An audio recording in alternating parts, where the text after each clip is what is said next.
Assalamualaikum warahmatullahi wabarakatuh. Baik rekan-rekan, izin saya untuk berbagi hari ini. Kita akan bicara tentang bagaimana kita berteman dengan AI. Oke, bagaimana AI akan ngebantu hidup kita. Mungkin kita update dulu kali ya, gimana status AI di tahun 2025 ini.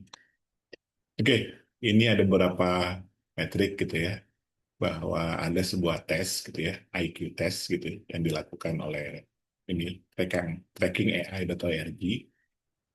Dilihat dari apa IQ ya dari 50 sampai 160. Kemudian ini ada distribusi normal ya, bahwa memang kebanyakan orang akan banyak diperkirakan di 100 ini.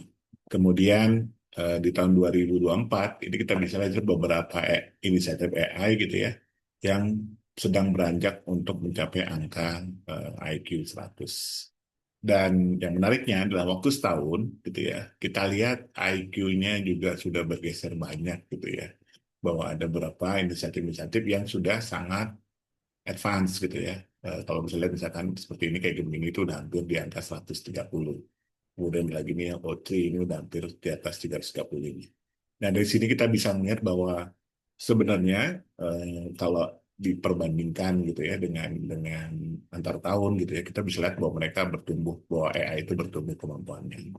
Sisi lain, kita juga bisa melihat bahwa eh, semakin banyak penyedia AI ini untuk berada di melebihi dari normalnya manusia gitu ya. Artinya mereka akan semakin cerdas seperti itu. Pertanyaan berikutnya adalah gimana nih dengan Indonesia gitu ya. Kita perhatikan ya Indonesia itu berdasarkan ini tahun 2023 ya. IQ-nya itu rata-rata katanya tanya baru 78 seperti itu. Sedangkan dibandingkan dengan seperti Korea Selatan dapat 100 tapi udah rata-rata diperkirakan seperti ini. Ini merupakan salah satu kondisi yang fakta yang harus kita terima ya bahwa Indonesia masih di angka 78 sampai IQ 80. Oke, lanjut. Nah, kalau kita perhatikan gini ya, kalau kita perhatikan IQ itu rata-rata dari 50 sampai 160, gitu ya, 45 gitu ya, terus distribusi normal, di mana sebenarnya rata-rata manusia itu antara 85 sampai 115 gitu ya, gitu. Dan ambillah perakiraan juga di AI tadi kita lihat dia di angka tengah inilah gitu ya sebagai referensi. Meskipun tadi kita lihat udah ada yang canggih-canggih sampai 135 plus gitu ya. Pertanyaan yang berikutnya adalah bagaimana sih kita menyikapi AI ini gitu? Karena kita menyadari untuk orang Indonesia misalkan diambil rata-rata kita tuh ada di sini di 78 gitu di sini ya, hampir 80 baru sebelah sini. Sedangkan AI-nya sudah lebih pintar gitu rata-rata di atas sampai 100. Demikian pula sebenarnya kan Indonesia nggak semuanya segitu gitu ya. Ada juga tanah bisnis normal pasti ada yang eh, lebih pintar gitu ya. Nah, ini juga jangan di atas 30. Pertanyaan berikutnya adalah, bagaimana sih kita harus menyikapi yang mungkin sangat pintar gitu ya terhadap AI dan juga yang standarnya rata-rata Indonesia juga menghadapi AI seperti itu. Nah, ini yang menarik yang ingin saya bahas bahwa sebenarnya kita itu bisa memanfaatkan AI untuk orang-orang yang memiliki kemampuan lebih untuk mendelegasikan pekerjaan gitu ya, membuat pekerjaan-pekerjaan yang mungkin tidak membutuhkan kemampuan lebih dari seorang yang memiliki IQ pintar atau keahlian tinggi untuk mengerjakan hal tersebut gitu ya. Nah, ini mungkin panahnya itu menjadi konsep delegasi gitu ya. Jadi apa-apa yang bisa dikerjakan dikerjain aja sama orang ini. Nah, catatan berikutnya tentu seorang expert ini, seorang ahli ini tentu akan memvalidasi hasil dari kerjaan itu sendiri gitu ya. Oke, kalau misalkan contoh di bidang lain dibuat film seperti itu ya. Jadi ini seorang sutradara, dia bisa mendelegasikan pembuatan filmnya ke AI, hasilnya bisa dinilai oleh seorang expert ini. Misalkan, oh cahayanya kurang gitu, atau suaranya kurang, atau komposisinya kurang, atau ekspresinya kurang. Seorang expert di sini bisa memanfaatkan untuk melakukan feedback. Dia bisa mengenhance hasil dari AI sesuai dengan sebuah kriteria yang menurut orang ini adalah layak. Dan ini tidak hanya sekedar dari bidang AI ya, di banyak atau bidang movie tadi, banyak banget bidang yang bisa kita olah di sini. Hampir seluruh aspek kehidupan yang bisa kita dari mulai makanan, mungkin biologi, kedokteran, dan banyak sekali sosial, banyak sekali yang bisa kita enhance dari sini untuk berposisi seorang yang expert mendelegasikan pekerjaan-pekerjaan di sini. Atau bisa juga kalau dia sudah bergeser ke arah sama atau bahkan lebih, seperti misalkan di posisi ini gitu ya. Nah, bagaimana sih orang-orang yang ya kita anggapkan yang standar tadi ya di Indonesia 78 menghadapi AI? Kan dilihat AI ini pasti lebih pintar gitu ya.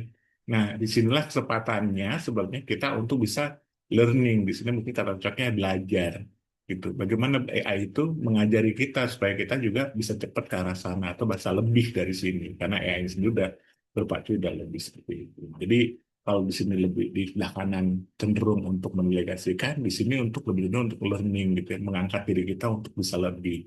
Kenapa? Karena AI di sini pasti punya pengetahuan yang lebih luas untuk hal-hal yang kita ingin pelajari ya. Gitu. Misalkan penggunaan bahasa Inggris seperti itu. Kalau kita bahasa Inggris kita masih lemah, mungkin AI bisa membantu kita untuk learning lebih jauh bagaimana AI itu dipakai. Terus misalkan juga ilmu-ilmu tertentu, fisika, kimia, matematika, atau ilmu lain yang memang kita melihat AI itu lebih, kita bisa belajar, kita bisa memanfaatkan agar membantu kita untuk bisa mencapai level tertentu dari kehidupan kita gitu ya. Nah, di sini juga ada challenging kan, seberapa percaya kita sama AI ini gitu ya, trustnya gitu ya. Kalau di sini trust itu bisa divalidasi oleh seorang expert, tapi tak kala seorang yang dengan IQ tadi, standar 78 tadi, bagaimana melihat AI kalau dia misalkan learningnya, tapi dia punya isu dengan trust. Nah, di sini sebenarnya adalah kembali kepada kemampuan dasar yang harus dimiliki. Apa sih kemampuan dasar yang harus dimiliki? Kemampuan dasar yang dimiliki di sini adalah seseorang itu harus memiliki common sense. Common sense itu adalah kemampuan untuk berpikir logis, berpikir kritis terhadap output dari yang dihasilkan oleh AI itu sendiri, gitu ya. Bisa jadi AI itu kan mengalami halusinasi ya. Halusinasi itu bisa contohnya menambah sesuatu yang tidak ada. Gitu. Misalkan seharusnya A ditambah-tambah jadi A+1 gitu. Ada juga misalkan dia mengubah dari A menjadi B, misalkan seperti itu. Nah, harus ngasih ya.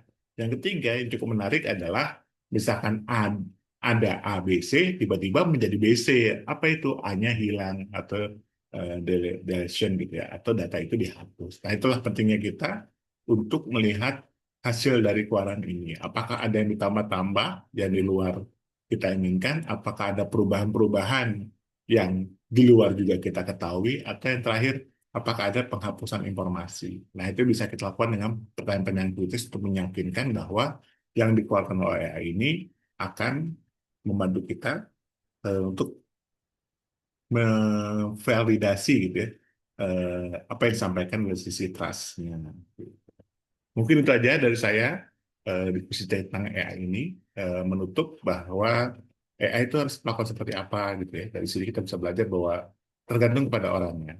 Dan bisa jadi seorang yang ahli misalkan di bidang supercomputing atau riset tentang kripto, riset tentang apapun, bisa jadi dia bisa lemah di sini. Misalkan dari sisi gimana sih saya bisa berolahraga baik gitu ya. Bagaimana sih dengan kesehatan saya? Mungkin di posisi di sini seperti itu.